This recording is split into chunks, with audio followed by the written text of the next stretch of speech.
Hey, friend, if your Thanksgiving looks nothing like the one you imagined, if today feels heavy, complicated, or lonely, if you're grieving a version of your family you wish existed, this is for you. Today, I want to talk about what it feels like when Thanksgiving, the day that's supposed to be full of warmth and familiarity, starts looking different as you grow, heal, and protect your peace. Because mine looks very different this year. Growing up, Thanksgiving was one of my favorite days of the entire year. We gathered at my grandma's house in Abilene, and I'm talking like 50 to 60 people packed inside her home. Cousins, aunts, uncles, extended family, the smell of food and laughter, the noise, it was everything. And honestly, it was my safe place. Compared to my day to day life with my brothers and my parents, Thanksgiving felt like a breath of fresh air. It was the one day I didn't feel like I had to walk on eggshells. It was the one day I didn't feel alone or unsafe. It was the one day I belonged somewhere. I held on to those memories like gold. But like a lot of us, adulthood changes things. The same Thanksgiving I became a single mom with a toddler on my hip and pregnant with my second baby was the last year my grandma ever hosted everyone.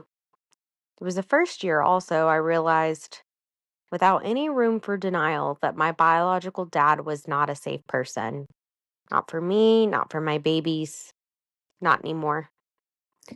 And even though it took me another year and a half to actually put the boundary in place, that was the Thanksgiving that everything shifted.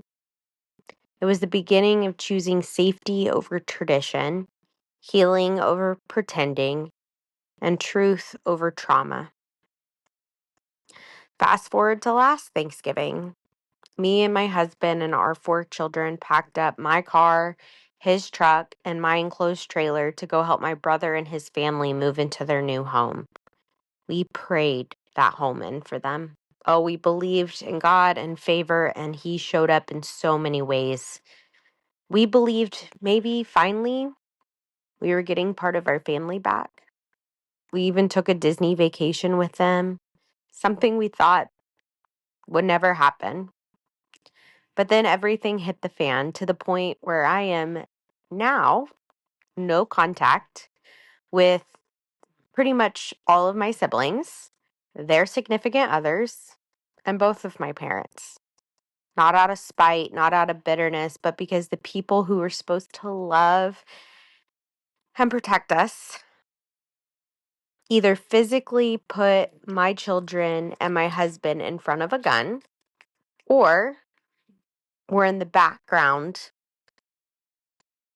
concocting the plan. That was the final line. The boundary became a wall, and I chose safety and healing over biology, and chaos. And now here we are, this Thanksgiving.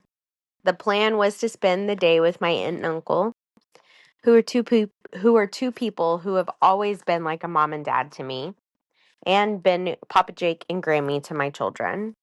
The people that have shown me consistency, love, safety, and stability when I had none. But instead, a stomach virus ripped through our house like a wildfire. I'm talking fever, vomiting, exhaustion, back to back kids, and my husband dropping like flies.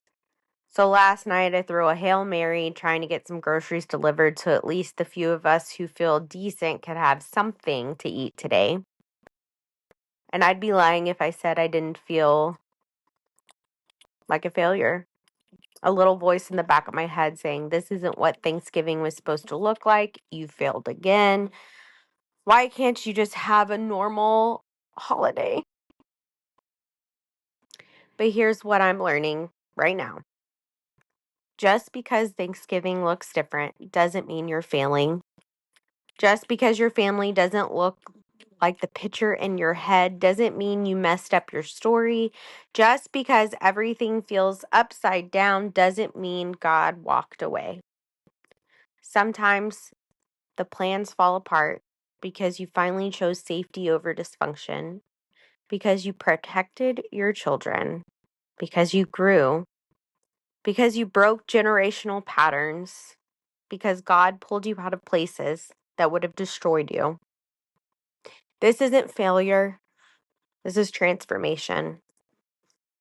To the listener who feels broken today, if your table is smaller this year, if people you loved aren't sitting beside you, if you were grieving family that you had to walk away from, if you're feeding kids saltines because everyone has a stomach bug, hear me. You are not a failure. You are brave. You're healing. You're choosing peace. You're rebuilding a family tree that your children will be grateful for someday.